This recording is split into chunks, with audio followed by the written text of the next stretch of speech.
Buon pomeriggio amici sportivi, benvenuti allo stadio Mario Battaglini di Rovigo per il quarto turno di EPCR Qualifying Competition. Abbiamo iniziato a Rugby Rovigo Delta, ospita il Krasnoyarsk Rugby Club direttamente a Krasnoyarsk, Russia. Ciao Antonio, benvenuto. Ciao a tutti, buon pomeriggio, buon fresco pomeriggio, buon rugby. Non vanno quasi mai con più di 2 giocatori nel punto d'incontro oltre al portatore, quindi riescono ad avere molto opzioni. Attenzione, buco centrale, attenzione, potrebbe esserci la prima meta del match, così è. In vantaggio, attendiamo la trasformazione che sembra buona, così è, per cui 7-0. Ha le qualità fisiche nonostante la giovane età per poterci provare. In qualche maniera riusciamo a tenere vivo questo vale. Bobo, rapidissimo Arrigo, ancora bene Rovigo, però teniamo vivo questo vale con Jacques Monberg. C'è un vantaggio intanto per la squadra rosso-blu E quindi bisogna giocare. veloci, per cui Stefi Neanche loro, no, neanche loro.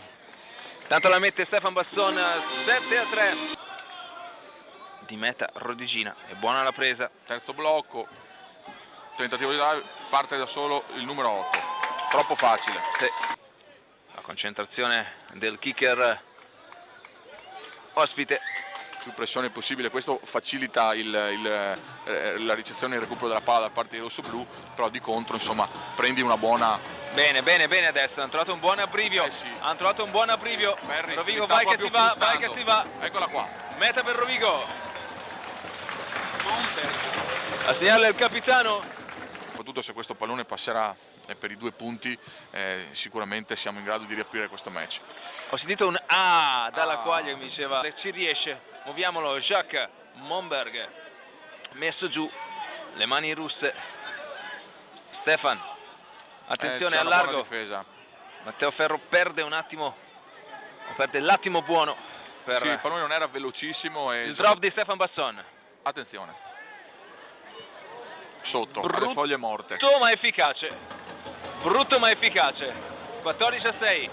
Dico non fare falli perché insomma hanno già preso un cartellino C'è giallo, un stanno vantaggio, giocando sotto tra l'altro. vantaggio, quindi diciamo massima sicurezza e massima tranquillità per quanto riguarda il pacchetto russo nel gestire questo pallone.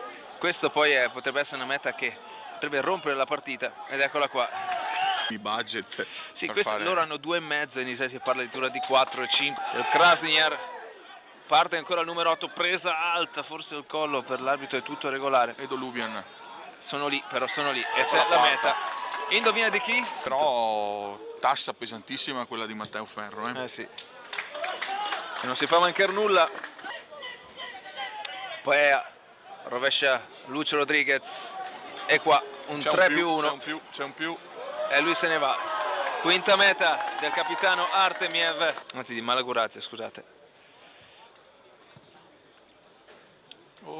Sembra buona anche, sì. Del Krasnoyarsk al barrage. Partenza del Gresev. molto bene. E c'è la sesta meta russa sull'out di destra. In realtà è stato un cambio in questo momento, grazie ai cambi è... Diciamo quel miracolo battendo Calvisano. Sì. Assolutamente. E rimettendo in piedi la sua storia europea. Anche perché Mogliano aveva perso a Krasnoyarsk contro loro. Finisce il match